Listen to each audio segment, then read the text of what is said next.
Vamos a abrir nuestras Biblias en el Salmo número 27 y leemos del 1 al 6. Salmo 27 del 1 al 6. Dice la palabra del Señor: Jehová es mi luz y mi salvación. ¿De quién temeré? Jehová es la fortaleza de mi vida. ¿De quién he de atemorizarme? Cuando se juntaron contra mí los malignos, mis angustiadores y mis enemigos para comer mis carnes, ellos tropezaron y cayeron. Aunque un ejército acampe contra mí, no temerá mi corazón. Aunque contra mí se levante guerra, yo estaré confiado. Una cosa he demandado al Señor, esta buscaré: que esté yo en la casa de Jehová todos los días de mi vida, para contemplar la hermosura de Jehová y para inquirir en su santo templo. Porque él me esconderá en su tabernáculo en el día del mal, me ocultará en lo reservado de su morada, sobre una roca me pondrá en alto. Luego levantará mi cabeza sobre mis enemigos que me rodean, y yo sacrificaré en su tabernáculo sacrificios de júbilo. Cantaré y entonaré alabanzas al Señor. Gloria a Dios. Hay momentos en nuestras vidas, no sé cuántos han tenido esas experiencias, en que parece que todo estuviese confabulado en nuestra contra, en que pareciera que el universo entero gira en nuestra contra, en que se juntan de pronto escasez, enfermedad, enemistades, problemas, crisis, depresiones. Hay momentos en que pareciera que no vamos a poder sobrevivir ni sobrellevar las cargas que parecen aglomerarse en nuestras vidas.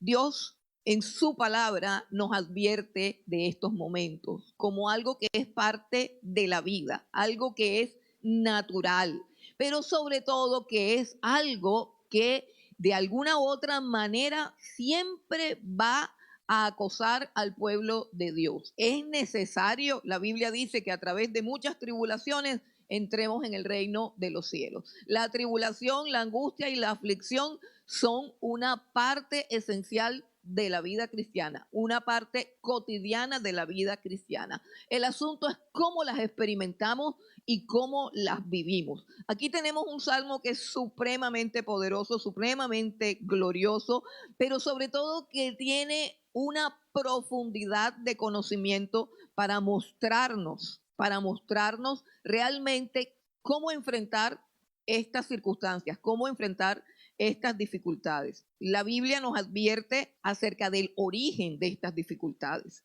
de por qué hay momentos en que de pronto tenemos un problema, pero hay momentos en que tenemos todos los problemas. Es decir, que en todas las áreas de nuestra vida hay problemas, que pareciera que se nos juntan las malas noticias una contra otra, y ahí cuando ya los problemas se salen como de su cauce, de lo cotidiano, de lo normal, nos empezamos a preguntar qué estará pasando, qué estará sucediendo, por qué me está pasando todo esto a mí. Y la Biblia nos advierte en Efesios capítulo 6, versículo 12, un principio que todos los creyentes conocen, que todo el que ha leído la Biblia entiende, que nosotros los cristianos no tenemos lucha contra carne y sangre, sino contra principados, contra potestades, contra gobernadores de las tinieblas en las regiones celestiales.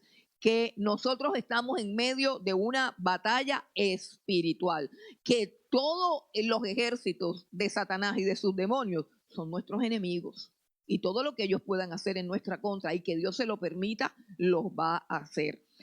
También el apóstol Pedro nos advierte en Primera de Pedro, capítulo 5, versículo 8, nos advierte que tenemos que estar atentos porque nuestro adversario, el diablo, anda como león rugiente buscando a quien devorar. Y quiero que miremos esas metáforas que usa la Biblia, como león rugiente buscando a quien devorar. El salmista dice algo parecido, a pesar de que son dos hombres diferentes, pero inspirados por el mismo espíritu. Dice que se juntaron contra mí los malignos, los angustiadores y mis enemigos para comer mis carnes. O sea, habla como de bestias salvajes, como de animales que vienen a despedazarlo con sus dientes. Esa es como la imagen que nos quieren plasmar acerca de momentos como estos o de situaciones como estos. La Biblia nos habla del miedo, una de las formas más elementales y naturales de responder a una situación así es con miedo. El miedo apareció en el ser humano como fruto y consecuencia del pecado. La primera vez que el hombre tuvo miedo fue porque había pecado. El primero en tener miedo fue Adán, dice él, detrás del árbol, dice, es que tuve miedo porque estaba desnudo, es que tuve miedo por esto, es que tuve miedo por lo otro, y a partir de ahí, a partir del pecado, es que el hombre por primera vez empezó a sentir esa emoción tan destructiva, tan negativa y tan mala como el miedo. El miedo hace parte de nuestra vida cotidiana, pero nosotros tenemos que entender qué es el miedo para poderlo combatir, para poderlo erradicar de nuestros corazones. Ya hasta los científicos, los médicos, los químicos, todo el mundo está estudiando acerca del efecto que produce el miedo en la salud, el efecto que produce el miedo liberando exceso de cortisol, exceso de adrenalina, exceso de una cantidad de cosas, inhibiendo la secreción de otras sustancias en el cerebro que son las que producen la paz, la tranquilidad, el sosiego, la alegría, el gozo. O sea, el miedo es altamente destructivo para todos los órganos. Él contamina la sangre y contamina todos los órganos. Y el órgano más débil que tú tengas, ese va a ser el órgano que más va a recibir esa descarga de cosas negativas y con mayor rapidez se te va a enfermar, se te va a inflamar, te va a doler y etcétera, etcétera. El miedo está comprobado que también afecta a nuestro sistema inmunológico y que cuando los virus andan haciendo fiesta por los aires, pues las personas atemorizadas, las personas angustiadas, las personas que tienen un sistema inmunológico deprimido son las que recogen todos los virus. Para muestra un botón, yo creo que más de la mitad de las sillas que están vacías aquí pertenecen a un gripiento que está allá en su casa que no quiso venir. Y la peor de las noticias es que la mitad de los que están aquí tienen gripa, así que abran bien los ojos porque aquí lo que hay es virus volando, ¿cierto? Pero yo personalmente no tengo miedo, tengo un buen sistema inmunológico dado por la misericordia de Dios y porque yo también lo ayudo un poquito no comiendo lo que no debo comer y no viviendo como no debo vivir. Yo lo ayudo un poquito, pero ciertamente yo creo que ha sido una bendición de Dios que Él me haya regalado la bendición de no andarme enfermando a cada rato. Dios es bueno. Dios quiere que tengamos salud. Esa es la voluntad de Dios. Dios quiere que tengamos salud. Entonces, el miedo tiene un poder destructor porque los componentes del miedo están revelados aquí en el capítulo 27 de Salmos, donde dice, Jehová es mi luz y mi salvación, ¿de quién temeré? Jehová es la fortaleza de mi vida. Y hay dos cosas aquí que es Dios, es luz y es fortaleza, ¿cierto? Aquí dice dos cosas, Jehová es mi luz y la Biblia dice Dios es luz y no hay ninguna tiniebla en él. Eso es lo que dice la Biblia. Dios es luz y en él no hay tinieblas, ¿cierto? Y también dice, Dios es la fortaleza de mi vida. La Biblia dice una cantidad de cosas acerca de la fortaleza. Dice que en él está la fortaleza de los siglos, que en él están las fuerzas. Dice, él multiplica las fuerzas de aquel que no tiene ninguna. O sea, que su fuerza es cero. Y dice, Dios se la multiplica. ¿Qué quiere decir eso? Que de él viene la fuerza, que de él viene el poder. Luego podemos inferir, concluir con total lógica que el miedo está compuesto de dos cosas que son contrarias a estas. El miedo está compuesto de oscuridad y debilidad. Oscuridad y debilidad. Esos son los componentes del miedo. Cuando tenemos miedo es porque estamos en oscuridad y nos sentimos débiles. Estamos debilitados y estamos en tinieblas, no podemos ver. Estos son los componentes del miedo. Y si seguimos filosofando un poquito más, nos vamos a dar cuenta que el miedo en sí no es una sustancia que exista, sino que el miedo es la ausencia de la luz. Eso lo dijeron los científicos y los filósofos. La oscuridad no existe, lo que existe es la luz. Y donde no hay luz es donde hay tinieblas. O sea, la oscuridad la podemos definir como la ausencia de luz. Y también podemos definir la debilidad como la ausencia total de fuerza. ¿cierto? Entonces podemos decir que el miedo en sí mismo es la ausencia total de Dios, porque Él es la luz y Él es la fortaleza. Cuando tenemos miedo, no estamos conectados con Dios. De hecho, el miedo es lo contrario de la fe y es peor, es lo contrario de la fe y es lo contrario de la fe y de la confianza que agrada a Dios y que hace posible que Dios actúe a nuestro favor. Ven conmigo a Isaías capítulo 30, versículo 15. Isaías capítulo 30, el versículo 15 dice, porque así dijo Jehová el Señor, el Santo de Israel, en descanso y en reposo seréis salvos, y en quietud y en confianza será vuestra fortaleza. Dios actúa cuando nosotros estamos calmados, cuando estamos en paz, cuando estamos en confianza, cuando sentimos seguridad de su presencia. Sin fe es imposible agradar a Dios. Sin fe es imposible que Él actúe, que Él opere a nuestro favor, que Él cambie nuestras circunstancias. Dios demanda confianza de nosotros, pero hay algo mucho peor acerca del miedo, porque nosotros el miedo a veces lo abrazamos, a veces lo consentimos, a veces lo tratamos como un niño chiquito, ¿cierto? Que hay que abrazar y que hay que consentir. Y no lo vemos en la perspectiva de los ojos de Dios. ¿Cómo ve Dios el miedo? Piensa por un momento a qué le tienes miedo. Piensa por un momento en los momentos, en las circunstancias. De pronto ahora mismo no tienes miedo, pero puedes tener un miedo de algo. De pronto fue el miedo el que te trajo acá a buscar a Dios, o de pronto ayer tuviste miedo, o de pronto de vez en cuando te dan ataques de miedo, o los famosos, modernos y de moda ataques de pánico, ¿cierto? Porque en mi época, bueno, yo digo en mi época, pues mi época es esta, ¿no? Pero cuando yo estaba más joven, ese concepto de que los ataques de pánico no existía. Y si no fuera porque a mí me han dado ataques de pánico en un tiempo, yo no creyera que eso existiera. O sea, yo tuve que vivir una experiencia con ataques de pánico para que venga un miembro de la iglesia a decirme, pastora, tengo ataques de pánico, y que yo le creyera. Porque de otra manera, yo no le creo. Yo digo, tú lo que tienes es ganas de molestar, tú lo que tienes es que te estás viendo mucha película. O sea, yo hubiese tratado a esa persona de una manera de pronto dura, de una manera áspera, pero Dios, que es sabio, hizo que a mí me diera eso, y yo decía, pero yo ¿por qué tengo esto? ¿Yo por qué tengo esta situación?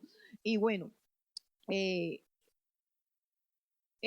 muchísimos salmos más fueron la medicina para esa situación que finalmente a veces deja a algunas personas en un centro de esos psiquiátricos, o completamente empepados o cosas así. Y dice algo más terrible acerca del miedo. Ven a Isaías 51 para que veas cómo piensa Dios acerca del miedo y qué siente Dios cuando nos ve asustados. ¿Qué siente Dios? ¿Cómo lo ve? ¿Cómo lo percibe? O sea, cualquiera que ve a una persona asustada dice, ay, pobrecito, ven, yo te abrazo. Ay, no te asustes, todo está bien, ¿cierto? Uno cuando ve a una persona asustada siente como ternura, como que ganas de protegerla, ¿cierto que sí? Bueno, pues te contaré que Dios no. Dios no. Tú supondrás que Dios también, ¿cierto? Porque es que nosotros todos suponemos conocer a Dios. Bueno, pero el Dios que yo conozco lo conocí a través de este libro. Entonces yo nada más creo en que Dios es como este libro que él escribió dice que es. Y dice Isaías 51, el versículo 12. Y quiero que hagas un esfuerzo para que logres captar el tono de la voz de Dios, porque las palabras por sí solas no tienen significado. El tono en que decimos las palabras también tiene un significado. Y aquí hay unas palabras y también hay un tono. Dios tiene un tono y quiero que lo perciban todos. Isaías capítulo 51, versículo 12. Dice, yo soy vuestro consolador. ¿Quién eres tú para que tengas temor del hombre que es mortal y del hijo del hombre que es como heno? Y ya te has olvidado de Jehová tu hacedor, que extendió los cielos y fundó la tierra, y todo el día temiste continuamente del furor del que aflige cuando se disponía para destruir. Pero ¿en dónde está el furor del que aflige? No sé si notas que hay un tono de exhortación. No sé si recuerdas a Jesús cuando estaba plácidamente durmiendo en una barca y el mar de Galilea se embraveció y vino una tormenta y la barca se hundía y ellos comenzaron y se asustaron y lo despertaron angustiados y le dijeron, Señor, mira, ten compasión, nos estamos hundiendo, nos estamos muriendo, no te da pena. O sea, lo regañaron también, porque es que uno regaña a Dios a veces cuando no hace lo que se supone que debe hacer, y lo regañaron. Y él no dijo, ay, pobrecito, ay, qué pena que me dormí, ay, no sé qué. No, él dijo, ¿dónde está la fe de ustedes? ¿Dónde está la fe de ustedes? ¿Por qué? Porque así como él dice que la fe es lo que más le agrada, la fe es lo que más le agrada a Jesús. Más que cualquier otra cosa, hermanos, la fe en su poder, la confianza en su fidelidad es lo que más a Dios le agrada. También el temor es lo que más le desagrada. Así que una de las primeras cosas que podemos hacer para trabajar con el miedo es mirarlo como lo que él realmente es, como un pecado. El miedo es un pecado. El miedo es incredulidad. El miedo es olvidar quién es Dios. Dice el Señor, ya te has olvidado de tu hacedor que despliega los cielos. O sea, tú te levantas cada mañana y hay un espectáculo cósmico que te dice que hay un Dios grande y poderoso, más grande y más poderoso que todos tus problemas. Más sin embargo, a veces andamos asustados por cualquier bobada. Por cualquier cosa andamos asustados. Y necesitamos entender que eso es una tendencia pecaminosa y no una debilidad. Es una tendencia pecaminosa. El miedo hay que tratarlo con la misma severidad, seriedad con la que se trata el pecado, cualquiera que sea el miedo que tú tengas. Es más, el miedo de alguna u otra forma es adoración y reverencia a aquello que tú temes, porque el miedo le atribuye poder a algo que va a suceder, que va a pasar o que está pasando, o a una persona que te está amenazando. El miedo le atribuye poder a eso. Y en Isaías también, capítulo 8, vamos al capítulo 8 de Isaías, el versículo 12 y 13. Dice Dios que ese miedo debe ser solo para Él. Repito, porque el miedo es una forma de adorar. El miedo es una forma de adorar. Capítulo 8, versículos 12 y 13. Dice, no llaméis conspiración a todas las cosas que este pueblo llama conspiración, ni temáis lo que ellos temen, ni tengáis miedo. A Jehová de los ejércitos, a Él santificad. Sea Él vuestro temor y Él sea vuestro miedo. ¿Sí ven? Qué increíble. El único temor que debe haber en tu corazón es el temor a desagradar a Dios, el temor a ofender a Dios, el temor a su nombre, el temor a fallarle, el temor a no serle fiel. Ese es el único temor. La Biblia dice que es supremamente desagradable y deshonroso para Dios encontrar que uno de sus hijos, que ha conocido su grandeza, que ha conocido su amor, que ha conocido su poder, que ha experimentado por años su fidelidad, tenga miedo. ¿Miedo de qué? Porque el miedo es desconfianza. Si te da miedo enfermarte, es porque desconfías de su fidelidad, de su poder sanador, de su amor, de su misericordia. Si te da miedo que alguien te ataque o te dañe o te destruya, es porque desconfías de su poder para cuidarte, para protegerte, para socorrerte. Y cualquier tipo de temor siempre es una afrenta contra Dios. Siempre es una afrenta contra Dios. Vamos a Isaías 66, el versículo 1 y 2. Dios quiere un pueblo que le tema. El temor es parte esencial de la adoración. El temor a Dios es reverencia. Hermanos, reverencia. Yo quisiera abrirle la cabeza a las personas y meterle esa palabra en su cabeza. De verdad que yo me pongo supremamente carnal, no espiritual. Cuando veo personas que no tienen temor de Dios, me da pesar, me da dolor, y esa falta de temor de Dios se refleja en la manera como lo buscamos, en la manera tan irreverente e irrespetuosa como lo buscamos, sin entender quién es Él y de qué es digno Él. Entonces, mire lo que dice en el capítulo 66, Isaías. Vamos a leer el 1 y el 2 para que comprendamos lo que es el temor reverente. Dice, Jehová dijo así: el cielo es mi trono y la tierra el estrado de mis pies. ¿Dónde está la casa que me habréis de edificar? ¿Y dónde el lugar de mi reposo? Mi mano hizo todas estas cosas, y así todas estas cosas fueron, dice el Señor. Pero miraré a aquel que es pobre y humilde de espíritu y que tiembla a mi palabra, que tiembla a mi palabra. Mire, hay gente que está asustada por 50,000 cosas, pero cuando están escuchando la prédica están chateando. O sea, tienen el miedo direccionado al lugar equivocado. Están puyando el celular, están mirando quién entró, están mirando quién salió, están preocupados. ¿Por qué? Porque no hay temor de Dios. No hay temor de Dios. El miedo está concentrado en las personas, en las situaciones y en las circunstancias que realmente están gobernadas y controladas por la mano soberana de Dios. Si nosotros ordenáramos nuestras emociones, si nosotros direccionáramos nuestras emociones, sobre todo una emoción como el miedo, del cual solamente Dios es digno. Solamente Dios es digno de ese miedo. Nadie más sobre la tierra es digno de que tú le tengas miedo. Nadie más. Nadie más.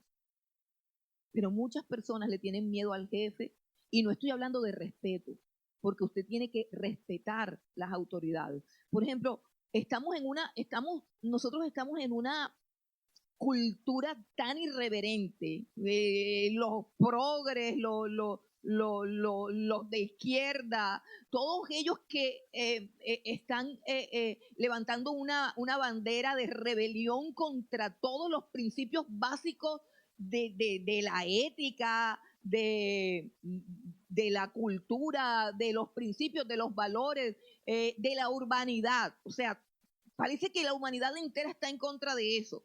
Entonces ridiculizan todas las formas de respeto posibles. Hace poquito vi un video que ridiculizaban eh, al secretario de Estado, el cubano, no recuerdo. Lo ridiculizaban porque le pidió permiso a Donald Trump para hablar en español, y trataron de ponerlo como un monigote, como una persona que no hace nada sin pedir permiso, y no entienden que hay un principio de respeto y de autoridad que está por encima de todas las cosas, y que es más fuerte y tiene más carácter el hombre y la mujer que entiende esos principios de autoridad, que es mucho más difícil ser cortés, ser amable, saludar, tener buenas costumbres, respetar al otro, respetar la autoridad. Todo eso requiere mayor fortaleza mental y espiritual. Entonces, Dios está diciendo que el miedo sea para Él. No está diciendo que le faltemos el respeto a las autoridades. Está hablando del miedo, del temor a que algo me pueda dañar, el temor a que algo me pueda destruir. El único que puede, dijo el Señor Jesucristo, el único que puede no solamente destruir tu cuerpo, sino también tu alma y echarte en el infierno, es el Señor Jesucristo. Dice, solamente ténganle miedo a Él. Solamente ténganle miedo a Él. Y sin embargo, Él no viene para asustarnos. Él no viene para asustarnos, pero sí tiene poder. Jesucristo tiene poder para determinar nuestro destino en esta tierra, para cambiar nuestras circunstancias. Él es el que gobierna el universo entero. debemos temerle. Él es el que creó el universo entero. Él hizo todas las cosas y dice la Biblia que Él es quien sustenta todo lo que existe con la palabra de su poder. Una sola palabra y dejamos de existir. ¿Cómo el salmista combate estas fuerzas del mal que tienen como propósito destruir su fe, acabar con su confianza? Cuando se juntaron contra mí los malignos, los angustiadores y los enemigos. Pareciera que fueran sinónimos las tres personas o los tres grupos de personas, pero no son sinónimos, no, son tres grupos de personas. Es cuando se juntan tres cosas en tu vida, tres cosas malas en una conjunción diabólica, una trinidad satánica que se levanta contra ti y arruina todos los frentes de tu vida.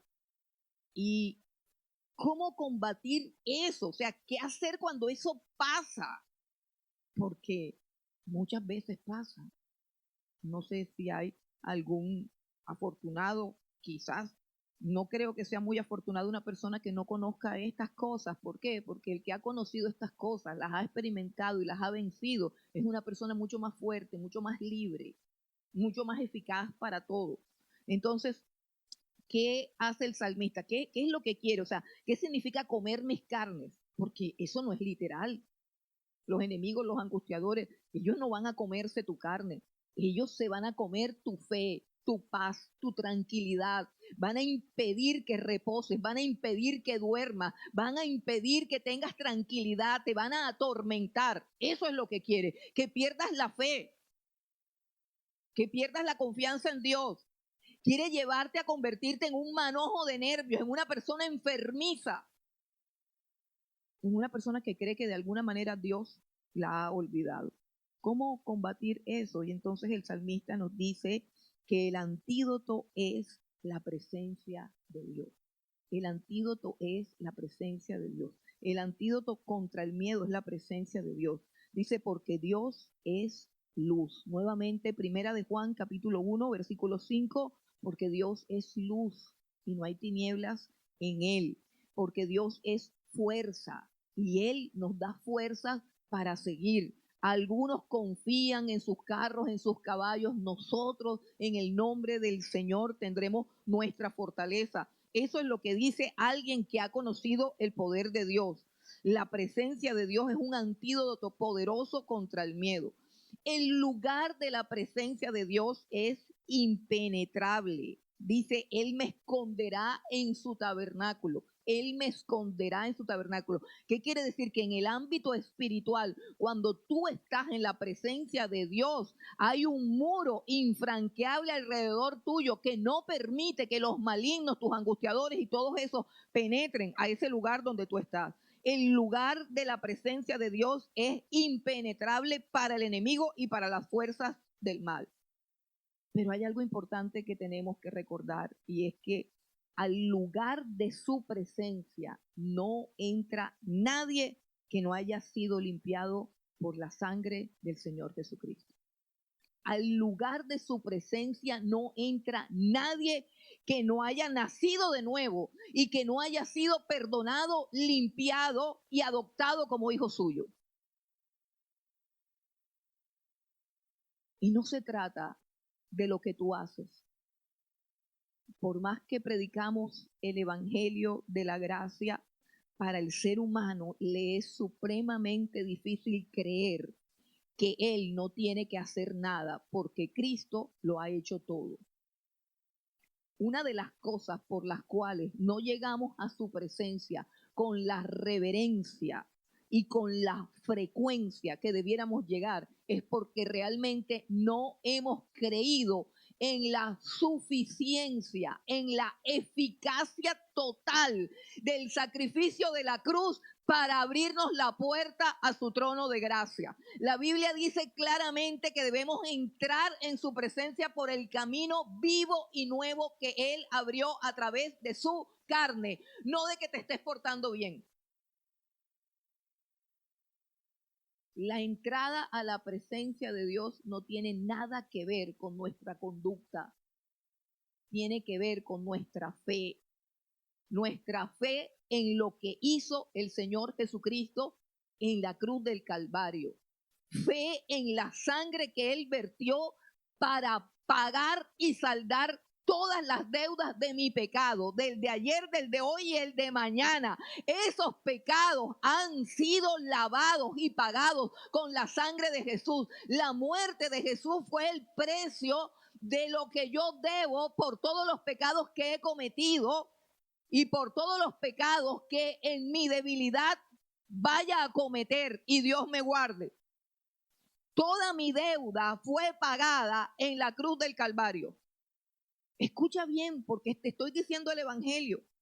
Te estoy diciendo el Evangelio y pareciera que es claro, pero no es claro. Estamos trabajando en el evangelismo.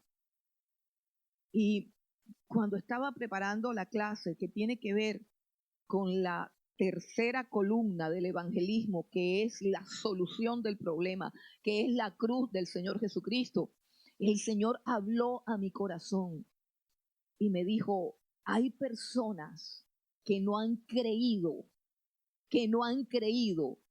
en la salvación que yo les estoy ofreciendo. Hay personas que no creen que pueden entrar en mi presencia porque están observando su conducta y no lo que yo hice por ellos. Hay personas que a través de los años no tienen seguridad de la salvación. ¿Por qué? Porque nunca han puesto la mirada en la cruz del Calvario. Porque nunca han puesto sus ojos en el Señor Jesucristo. Porque nunca han comprendido la magnitud del poder, del sacrificio de Jesús para borrar todos nuestros pecados, para limpiarnos de toda nuestra maldad y para introducirnos cubiertos, no con la justicia tuya, sino con la justicia de Jesucristo, a la presencia de Dios. Es un regalo total, perfecto, absoluto. No tengo que hacer nada, solamente creer. Creer es recibirlo.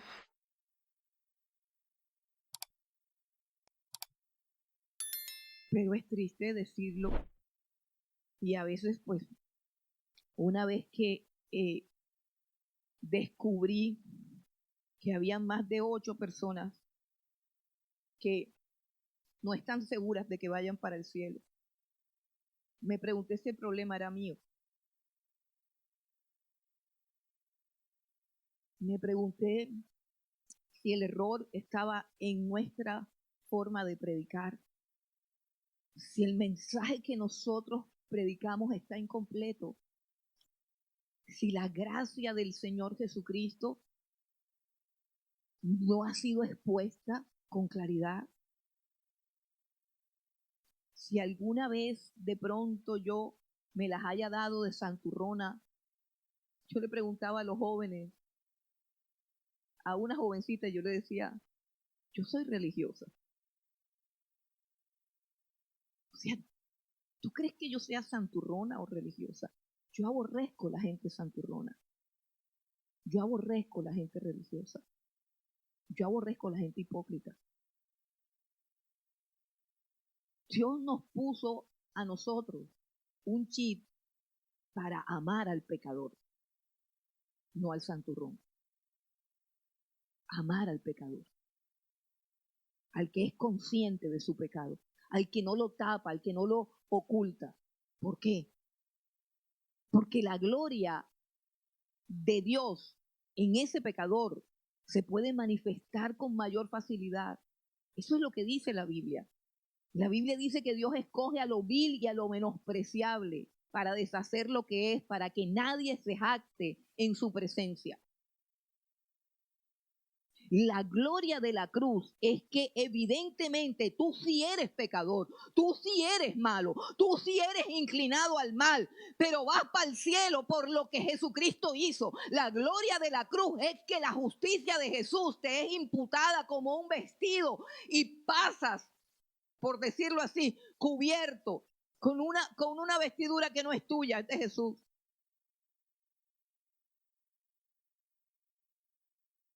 ¿O qué decir de las personas que dicen que sí van para el cielo porque se han esforzado mucho en hacer lo bueno?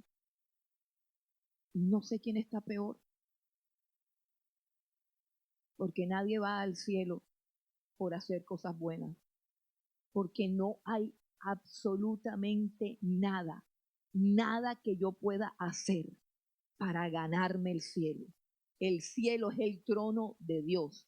El cielo es el lugar de la máxima gloria, santidad, pureza y majestad de Dios.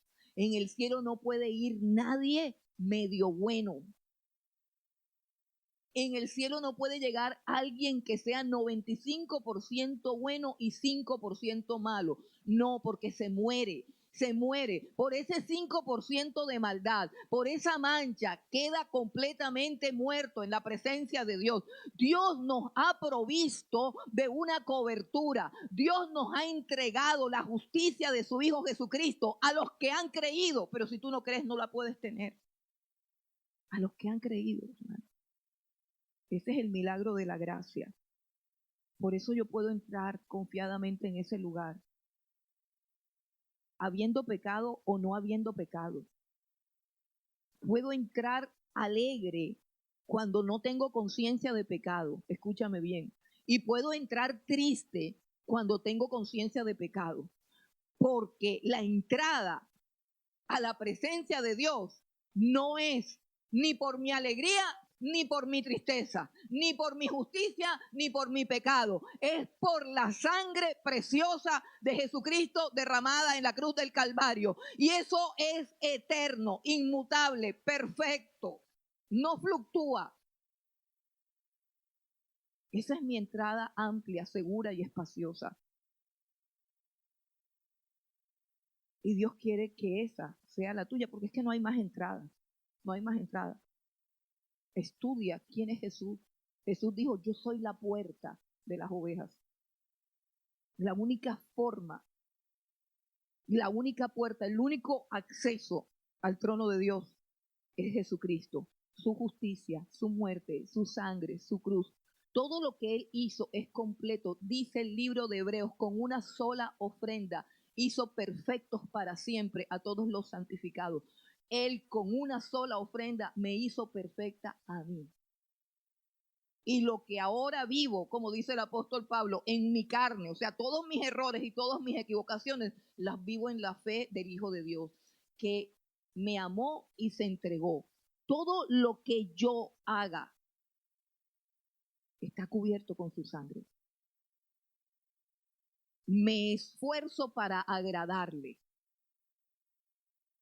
Me esfuerzo para vivir conforme a lo que soy, no a lo que llegaría a ser. Soy hija de Dios, soy justificada, soy escogida, soy regenerada, soy predestinada, soy heredera de Dios, lo soy. Y a veces no parece, a veces no me lo creo, a veces actúo en contra de eso. Esa es la mentira del diablo.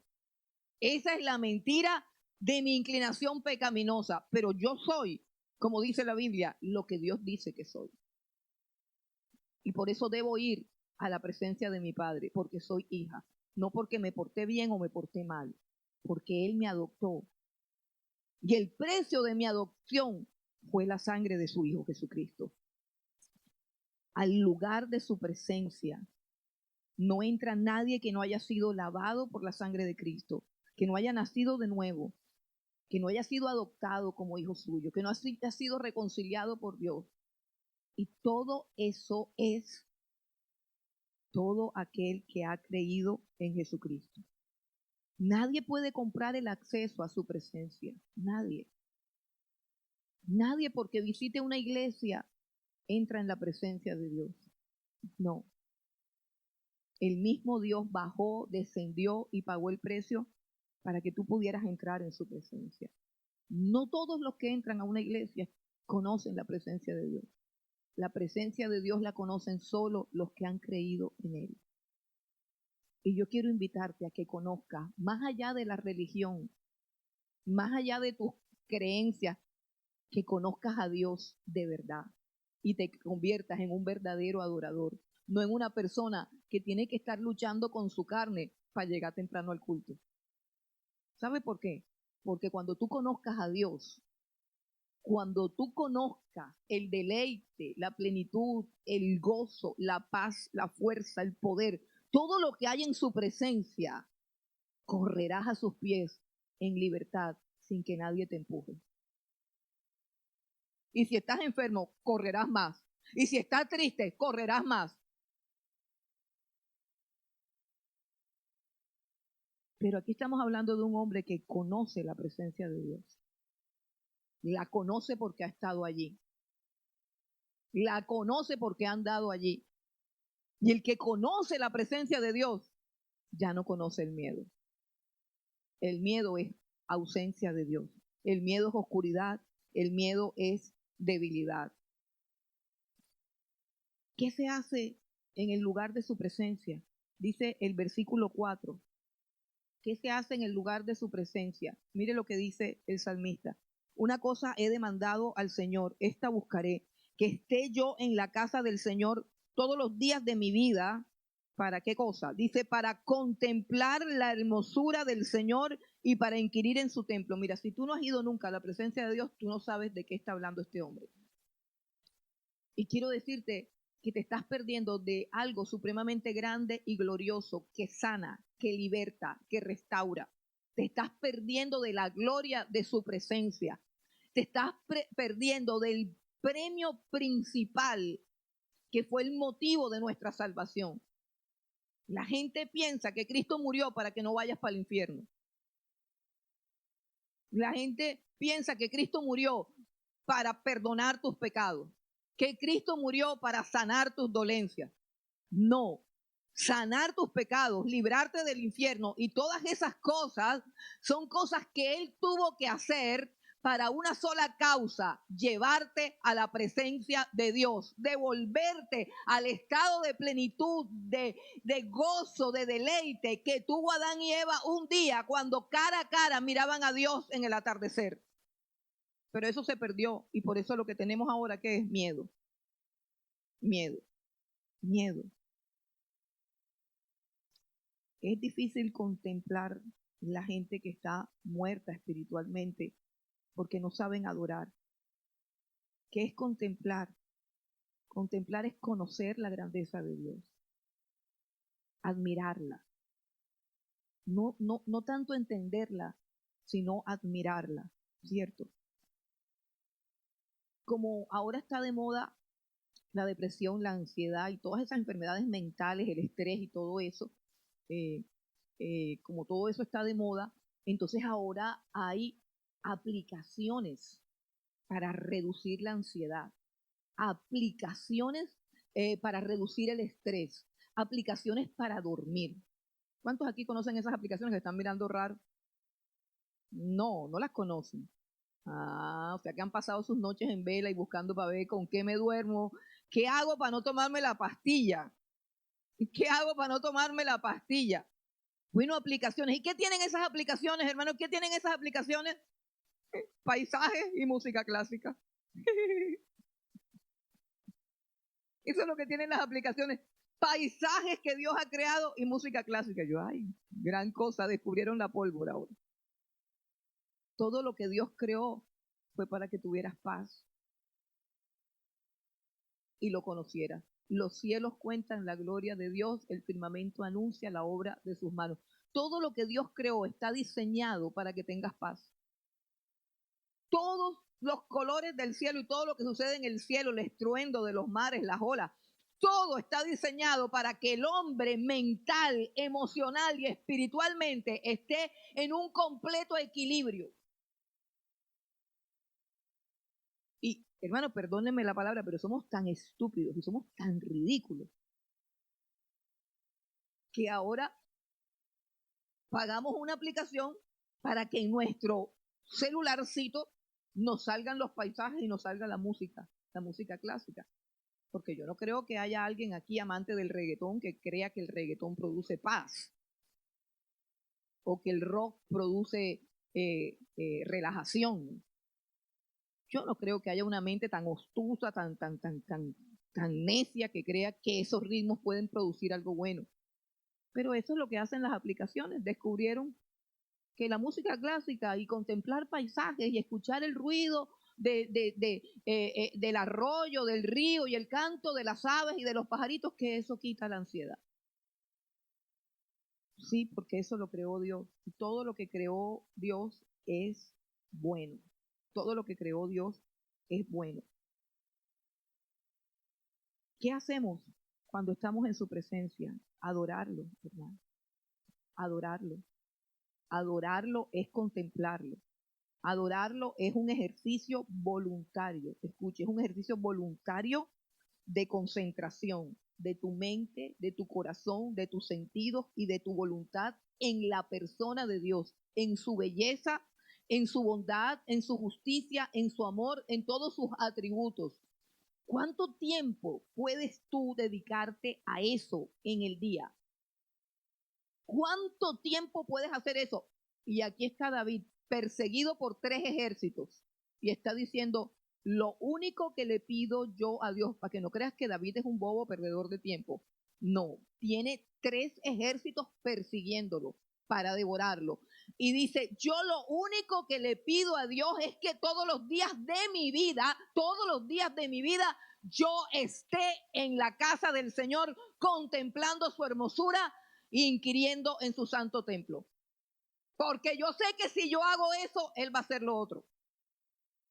Tú guardarás en completa paz a aquel cuyo pensamiento en ti persevera, porque en ti ha confiado, ¿cierto?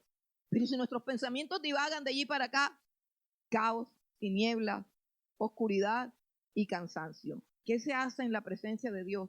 Adorarlo.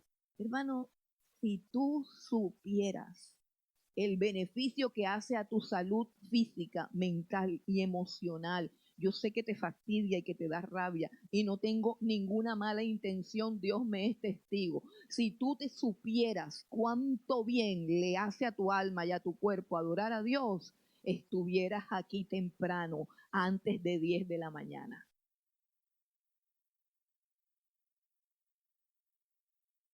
Es lo mejor que puede pasarle a un alma y a un corazón.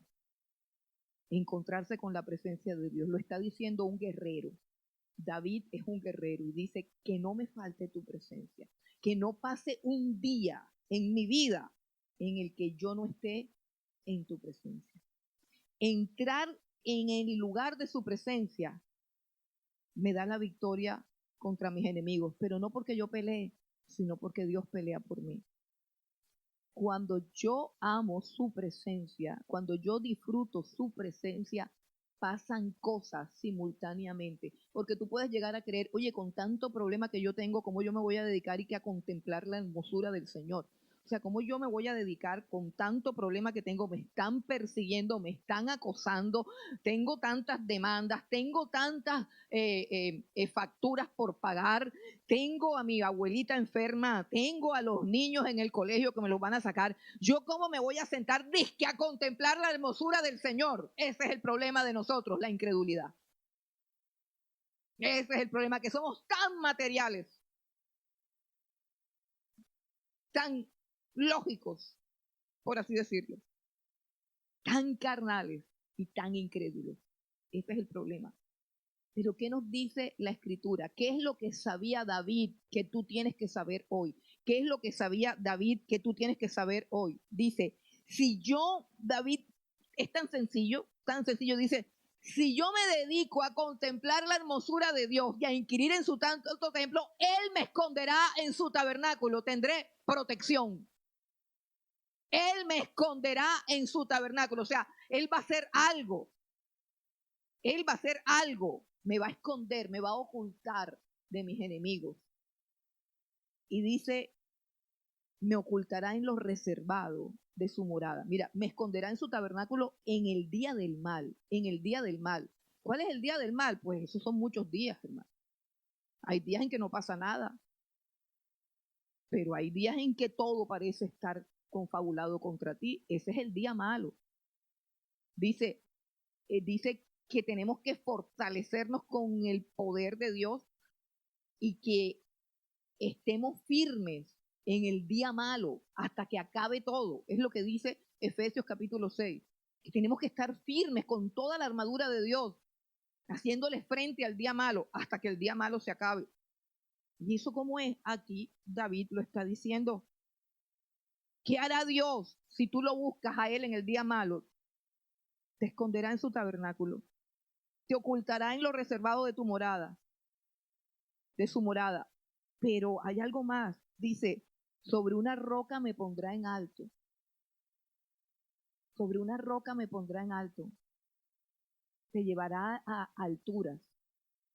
Esas fuerzas demoníacas, satánicas, que te quieren destruir, que te quieren desmoralizar, que te quieren disminuir, no servirán de nada y por el contrario será una experiencia de donde salgas más grande, más fuerte, más poderoso, pero sobre todo con una revelación más grande de tu Dios,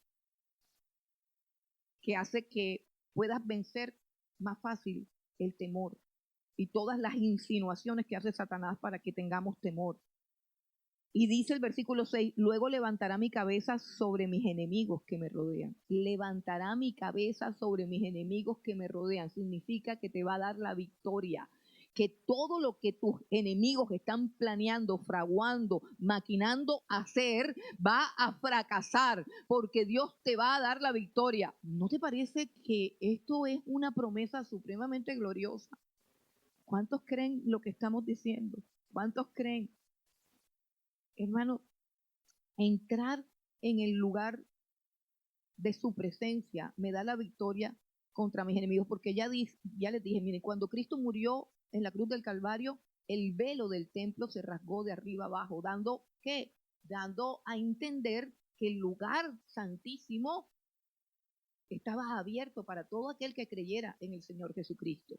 Luego, cuando yo entro a su presencia, sin importar, escuche bien, sin importar en qué estado me encuentre, llevado, reventado, arrepentido, o gozoso, o triste, no importa en qué estado mental, emocional o de conciencia me encuentre, cada vez que yo entro confiadamente a su presencia, yo estoy declarando que creo en el Evangelio de Cristo, que creo en el poder de la sangre, que creo en el poder de la cruz, que creo en el poder del sacrificio, que eso es perfecto y completo para que yo pueda estar en la presencia de Dios.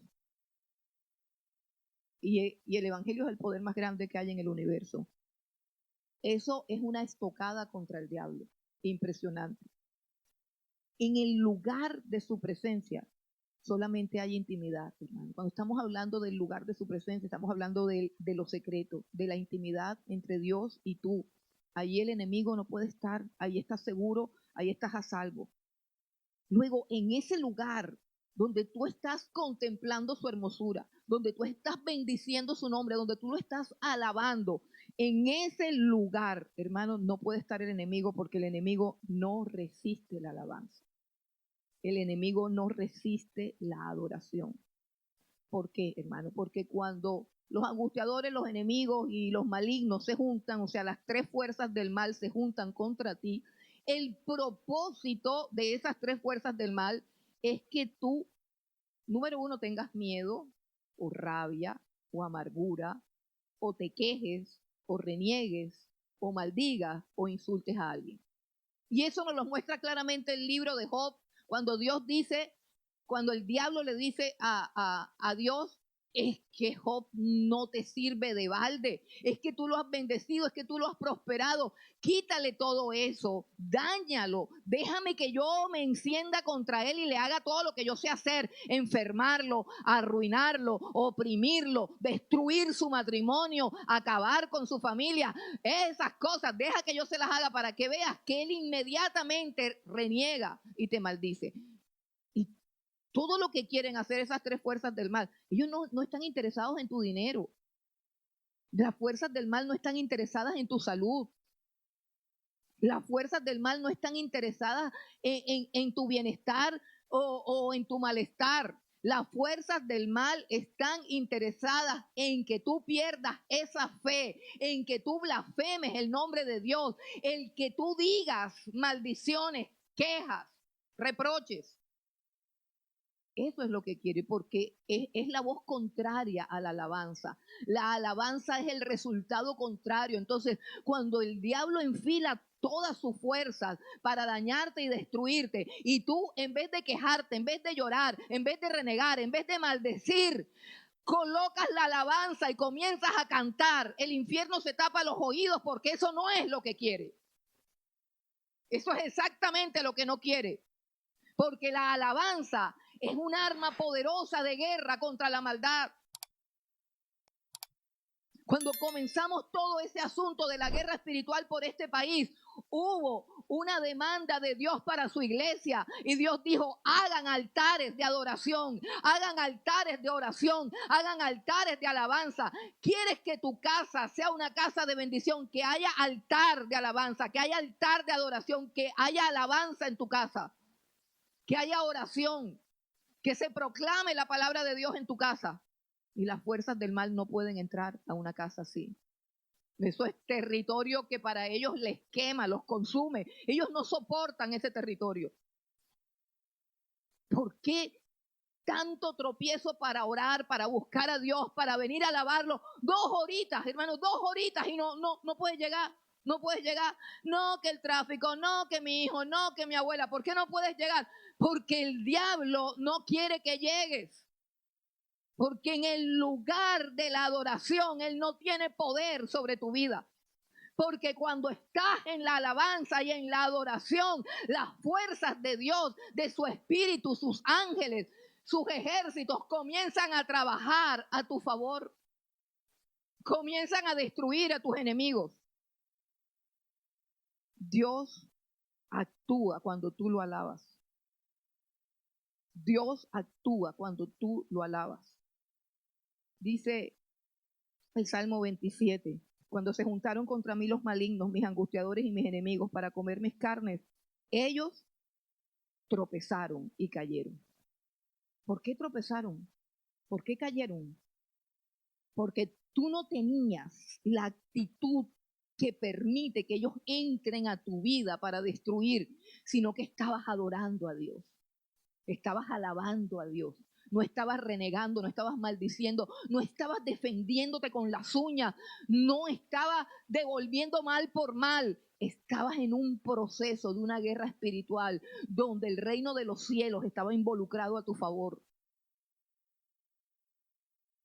Pero se necesita fe para creer que Dios lo haga. Se necesita fe para creer que un tiempo de alabanza, de adoración y de oración son más poderosos que todos los planes y todas las astucias que puedas desarrollar para defenderte de tus enemigos. Dios actúa cuando tú lo alabas. En la Biblia hay ejemplos claros de esto. Hermanos, tenemos una batalla y ayer en el ayuno hay una batalla del rey Josafat en el capítulo 20 de Crónicas, segundo libro de Crónicas, en el capítulo 20. Ahí hay una historia de Josafat, que es la ilustración, una de las tantas ilustraciones perfectas de este salmo. Y fue un hombre llamado Josafat, un rey bueno, un rey noble, un rey que amaba la palabra de Dios. Y pues cuando uno ama la palabra de Dios y quiere que el pueblo de Dios camine en rectitud, pues se gasta a sus enemigos. Y quiero que mires lo que dice la introducción de segundo de Crónicas 20. Dice, el capítulo 20, versículo 1, dice, pasadas estas cosas, aconteció que los hijos de Moab y de Amón y con ellos otros de los amonitas vinieron contra Josafat a la guerra. Y acudieron algunos y dieron aviso a Josafat diciendo, contra ti viene una gran multitud del otro lado del mar y de Siria. Y ellos aquí están en Hasezontemar, que es en Gandí. Entonces él tuvo temor y Josafat humilló su rostro para consultar al Señor e hizo pregonar ayuno a toda Judá. Hermano, se juntaron Moab, Amón y más adelante dice otros amonitas, los del monte de Seir. Y encontramos también aquí, qué casualidad, 3 grupos de personas, 3 ejércitos. Los amonitas, los moabitas y los del monte de Seir. 3 ejércitos juntados contra Josafat. ejércitos que en número sobrepasaban de manera impresionante al ejército de Israel. Y dice que Josafat tuvo miedo, pero convocó al pueblo. Él dijo, esta batalla no la puedo librar yo con mis hombres. Esta batalla no la puedo yo librar con mis fuerzas.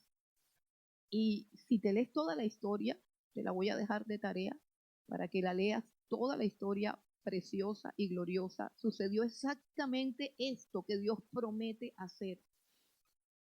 Josafat lo que hizo fue llamar a los levitas, llamar a los adoradores, llamar a la adoración. Y el pueblo comenzó a adorar. Y cuando el pueblo comenzó a adorar, salieron también los guerreros a pelear. Pero cuando los guerreros salieron a pelear, resulta que hubo una confusión y los amonitas, los moabitas y los del monte de Seir se enredaron y se mataron los unos a los otros. Y cuando el ejército de Israel salió para ver a quién tenían que matar, no había nadie a quien matar. Se habían destruido ellos mismos, hermanos. No sé cuántos han oído hablar de la guerra de los 6 días. Una guerra en donde 3 naciones se confederaron contra Israel que acababa de posesionarse, o sea, acababa de ser nación. Fue una guerra posterior a la Segunda Guerra Mundial, una guerra hicieron una alianza Egipto, Siria y Jordania. Estos 3 países, Egipto, Siria y Jordania, o sea, los enemigos, los angustiadores y los malignos, hicieron una alianza contra Israel, y ya esto no está en la Biblia, está en la historia. Y se fueron a atacar al pueblo para quitarlo del medio, porque no querían que Israel tuviese tierra en ese lugar. A Israel prácticamente le acababan de dar esa tierra en posesión después de la guerra mundial. La ONU se reunió y dijo, ¿qué vamos a hacer con este pobre gente? Y entonces, así como por misericordia, les otorgaron unas tierras que eran unos pantanos, que eran unas cosas terribles. Y ellos llegaron allá y como pueblo de Dios convirtieron el pantano en verdes praderas. Bueno, en la nación que ustedes ven ahora, la nación de Israel, que no existía, que resurgió de las mismas cenizas, tal cual como Dios lo ha profetizado en todos los libros de la Biblia. Y estos 3 países se llama la guerra de los 6 días, porque nunca ha habido una guerra tan corta y con un final tan drástico. Y repito, yo no estoy hablando de la Biblia, sino de la historia. 1967, la guerra de los 6 días, búsquenlo, infórmese. Imagínense que hay libros de los que manejaban los aviones de guerra. Ellos decían que ellos estaban como contemplando de dónde venía el enemigo, y realmente ellos decían que lo que los hacía caer venía de arriba, que era una fuerza, y eso está escrito en libros que se escribieron de una guerra que duró 6 días. El objetivo de esa guerra era quitarle a Israel la tierrita que le habían concedido. ¿Y sabe cuál fue el resultado de esa guerra? El resultado de esa guerra fue que Israel ganó contra 3 potencias que habían ahí, y en vez de quitarle territorio a Israel, Israel ganó en esa fecha, ganó el territorio de los altos del Golán, ganó el territorio de la Franja de Gaza, ganó el territorio de la península del Sinaí y parte de Cisjordania. Ese fue el resultado de que se uniera esta trinidad diabólica en contra del pueblo de Dios. Y estamos hablando de Israel, no estamos hablando de la iglesia, que somos nosotros el verdadero pueblo de Dios. Sucedió lo mismo. Dios actúa de la misma manera. Dios no cambia, hermano. La Biblia dice que Él habita en medio de la alabanza de su pueblo. Busca su presencia. Si no conoces su presencia, vas a estar siempre en la batalla del miedo, en el foco del enemigo, en el foco de los angustiadores. Y podemos contar más historias, quizás la de Pablo y Silas en Filipos, que también después de que los azotaron, después de que los amarraron, después de que los inmovilizaron en un cepo, los echaron en la cárcel de más adentro, en la mazmorra húmeda, helada, fría, con la espalda destrozada, cantaban, adoraban. Hermano, si Dios vio eso y se estremeció la cárcel y se extendió el reino de los cielos, porque el resultado fue que se convirtió el carcelero y nació la iglesia de Filipo. Porque una de las cosas que sucede con estas batallas es que no solamente Dios derriba al enemigo, sino que tú sales con un botín de guerra. O sea, sales bendecido, sales prosperado. O sea, Dios te añade bendiciones. Dios te añade bendiciones por dar la batalla en el lugar donde debe ser, en el lugar de su presencia. ¿Y qué ganó el apóstol Pablo y Silas por estar cantando con esas heridas?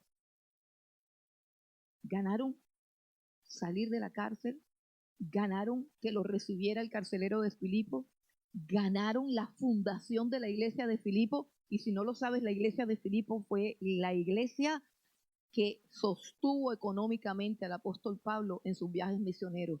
La iglesia más generosa, no la más rica, la más generosa y la más abundante en sus ofrendas para el apóstol Pablo. Fue un triunfo del apóstol Pablo. Pero contra él se juntaron los malignos, los angustiadores y todos los enemigos se juntaron contra él. Pero él lo que hizo fue buscar la presencia de Dios. Buscar la presencia de Dios.